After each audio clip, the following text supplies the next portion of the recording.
That's not funny.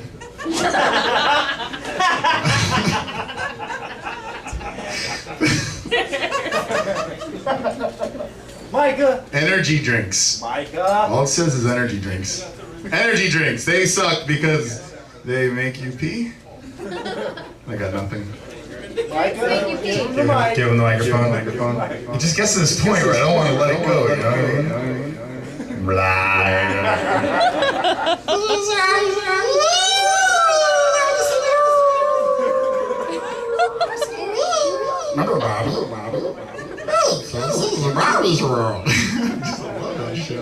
Oh, I'm sorry. This is Anthony, ladies and gentlemen. Give him a big round of applause. It's been a long time. I shouldn't have left you. Nice. Without a dope beat to step to. It's been like a month, I guess. But I'm clean. It's only a month though. So Harvey touched on the subject. I watch the news very seldom, and every time I watch the news, it reminds me why I don't watch the news.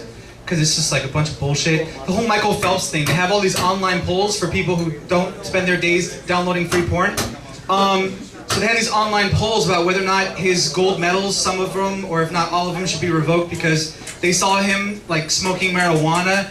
And I just think that's really ridiculous. Like, nobody has a right to be mad at Michael Phelps for any reason, except for the people who swam next to him, because they're like, fuck, am I that slow? Did he smoke like right before he got in the water? It's just, damn it. I should have been farther behind him, fuck this. But it's just really funny because they're really worked up. And I don't know if you guys know this, but it's a CNS depressant. Going back to like the drug abuse resistance education days. See, when I saw DARE, I didn't know that that's what it meant. I thought it just meant drugs are really expensive. And that was reason enough for me not to smoke. Because I realized the celebrities that have really hardcore drug habits have them because they can afford hardcore drug habits. So anyway. But like him winning high is like Lance Armstrong winning the Tour de France fucking drunk or something. Really, like, if you can make it through all that, the fastest swimmer in the world is known for smoking a drug that makes him really fucking slow. And they're like, oh, he's a really, really bad example. That's why we should just pull his face off the box of Wheaties. He's an awesome example. To all the stoners out there, listen, instead of eating like 1.5 pounds of food from the closest convenience store because you're too paranoid to drive and you don't have any sober fucking friends, hop in a pool. There's a gold medal waiting for you down that road. Get in the pool, man. Don't drink 4 gallons, swim in like 480 gallons. I don't know. And I don't know if you guys know this, but there was that terrorist attack in New York. The birds flying into the jet engines, right? And they recovered the black box. The black box always survives, no matter how bad the crash is. Why don't they just make the whole fucking plane out of the black box, which is like 2 wings? So there's always survivors. But anyway, I'm the only person who saw it as a terrorist attack. Because let's be real, in the past 8 years, President Bush had us fucking super paranoid. We don't even bring bottled water onto the plane. And terrorists can't get any bottled water on the plane, which is why they've resorted to training birds to fly into jet engines. It's a theory I'm working on right now, me and the CIA. We're just backlogging some X-Files episodes. We're working on it. Just give me a second.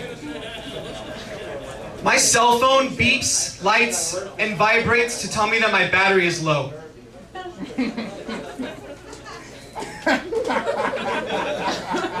Don't you hate when you like... How many people here have their CDs in like one of those little sun visor things? Anybody? Okay. Don't you hate when you finally get the whole system down packed, you put the CDs in, you know exactly what CD you're grabbing, you don't even have to look anymore because you know to put it... And then somebody steals your car, it just... Just figured out where the CDs went. Why do we lock our doors? Especially in South Florida. Almost everybody in South Florida lives in like an 800-unit apartment complex. Do we really believe that people make a livelihood out of turning knobs? Like, fuck. Show me, bro, like a crowbar or a gun or something. No, man, just keep fucking turning knobs. Just keep turning knobs. Seriously, the only person that wants to get into your house that can't, when it's locked, is you. And if you're lucky, you have that one friend who, if they're not in jail or currently on parole, you can call and be like, hey, I locked myself out of my car, or hey, I locked myself out of the house. But you always have to make some bullshit conversation because you know that you'll never hang out with that friend because you don't fucking trust them. And this is a perfect example. The only thing that sucks about having that friend is if that shit goes missing, anything in your car or your house, you sit there with your cell phone like, should I call him? I mean, who else would have taken it? So you call him and try to have some conversation like, hey, listen, I was noticing a few of my CDs were missing out of my car, and I checked everywhere, including my sun visor little attachment thing, and I didn't see them there. It's like, fuck you. Fuck you, you cheap bastard. Get AAA, don't call me anymore. Statistics, like, seriously, everybody believes statistics. One perfect example, the car insurance companies, they say we have an 80% customer satisfactory, right? And we're like, oh wow, 80% customer satisfactory. Those other 12 companies didn't give me any bullshit number, I'll go with them.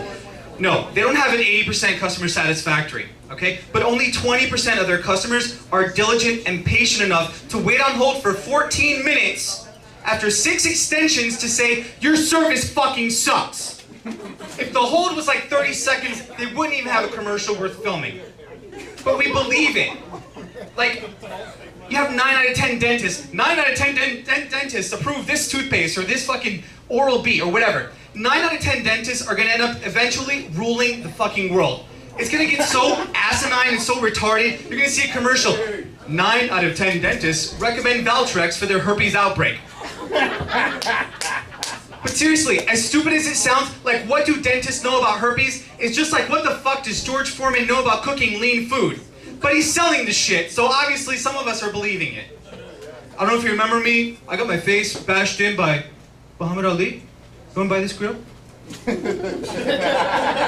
Have you seen the commercial for that herpes thing? They're riding a bicycle. Like, is that seriously what you're thinking the whole time? You got those bumps and the rashes and shit? Man, my social life is suffering. My sex life has gone to shit. But that bicycle is collecting dust in my garage, and I just need to get out there. And for some reason, when I do this, I just feel like totally comfortable confiding my sex life with my friends right here. With that camera over there. It's a 92% success rate. It's not real, but it's fucking 92%. Just buy the shit. Energy drinks. You cannot buy any liquid substance without them putting a shot of heroin in it. Seriously, water has energy in it, Pepsi has energy. Have you seen the commercials? People doing backflips. How many gymnasts go out to get some Pepsi? If you're a gymnast, you don't drink fucking carbonated beverages. Anyway, but we buy it.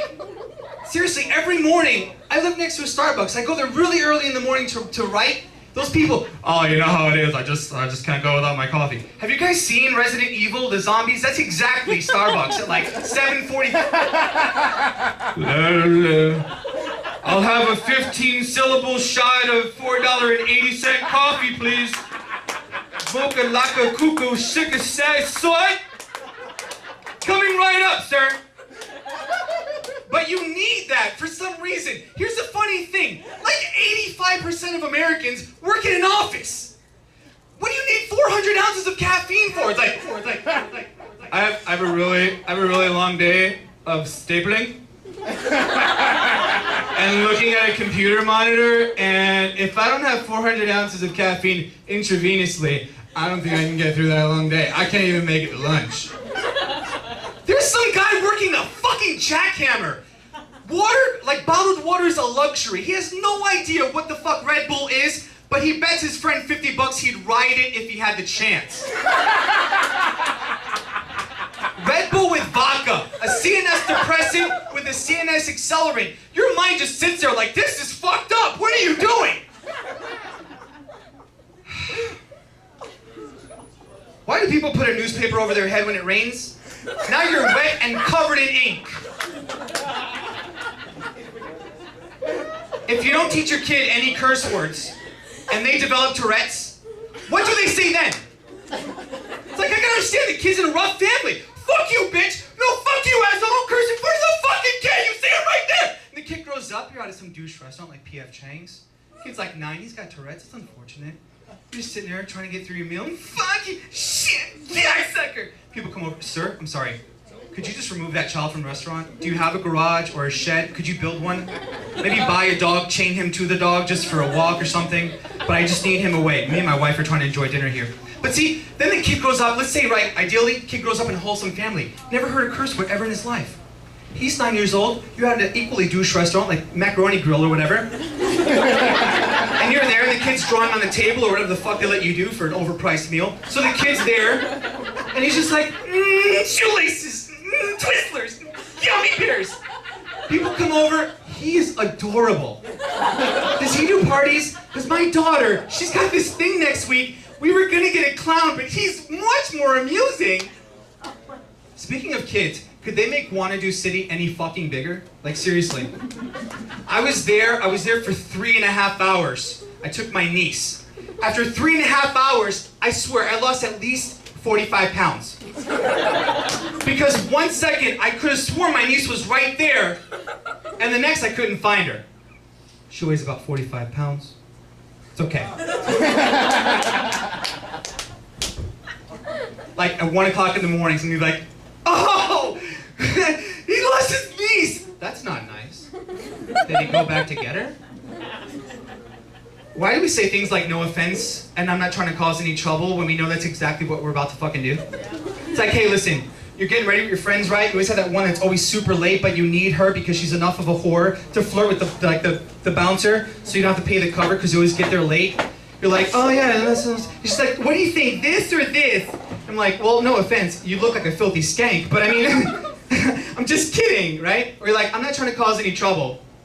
But I was at the mall last week and I saw your boyfriend with this girl, and he was kind of affectionate. I don't know what kind of family he comes from. Maybe it was his sister, but I didn't see anything about his sister on his MySpace blog, so I'm just gonna have to assume it's some girl. Anyway, I'm not trying to cause any trouble, just passing along information. Why do bugs decide to commit suicide in my eyeball? There's ponds for them to drown in, frogs' heads for them to land on, but they always have to pick one of my facial orifices to end their miserable fucking life. Like there's two married bugs just flying around my facial proximity like, yeah, well, you're kind of rude to Stacy last week at the party. And the guy's like, so help me God. Susan, you say one more fucking thing, I'm gonna fly in that guy's eye right there. Don't test me, bitch. Don't test me. I'm just sitting there. Oh, Stacy, you guys, wow. Is there something there? Do you see it? I don't see anything. And you always look like a fucking delusional. No, seriously, there's something in my... I don't see anything. I don't know what to tell you. My eye is almost bleeding. I'm tearing. You're not... So please, could you search a little bit more? I don't mind giving a bum money. I just want to know where the fuck did they get the marker? Because if you haven't bought a Sharpie lately, they're like $3, okay? Where do you get the marker and the cardboard? It's like somebody pulls up, he's like, hey man, you have any money for food? No, but I've got a whole bunch of cardboard and these markers here. I don't have any money for any natural ice or whatever your preferred beverage is, sir. Who gets off on skinning a cat so much that they found more than one way to do it? There's more than one way to skin a cat. Okay. Why do they call it happy hour? If you need a drink right when you get out of work, how fucking happy can you possibly be? Why don't they just call it miserable on the brink of depression, contemplating suicide hour? Is that too many letters? Is that not as motivating to get people out there? And then when people want to get to know each other in their adult life, they ask a stupid fucking question like, so, what do you do for a living? Like any of us as adults are doing what we thought as kids we'd be doing. It's like, we're 7, it's career day. What do you want to be? I want to be a veterinarian. She grows up. I work at PetSmart. Little kid. I want to be a firefighter. He grows up. I'm a douchebag who staples and looks at a screen and needs 400 ounces of caffeine. But one time I did sign a document that saved someone's house. It wasn't in flames and I wasn't on a calendar, but it's just like being a firefighter. Do you want to do me now? Yeah. I'm gonna finish with this, since I'm down on time. Why aren't there misfortune cookies? Like, good shit doesn't happen to everybody. Bad shit happens to everybody. When I get a healthy dose of MSG and I look to end it with a nice little flaky crust of bullshit wonton, when I crack it open, I want useful information. I can't have something like, you would have much fortune. Not that I actually crack it open and it says that, because that would be amazing. I'd feel guilty because I probably broke that small little Asian woman's back. But anyway, but it never says anything useful like, I want to open one up and it says, she's cheating on you. Like, I can do something with that, or it's not your kid. Thank you. Thank you. That information is far more useful than those shitty lotto numbers printed underneath. My name's Anthony. You guys have a great night. Yeah.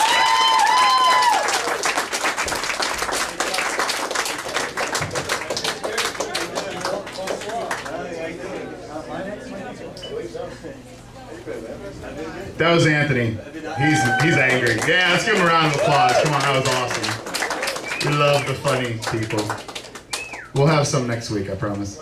Anyway, where's the list?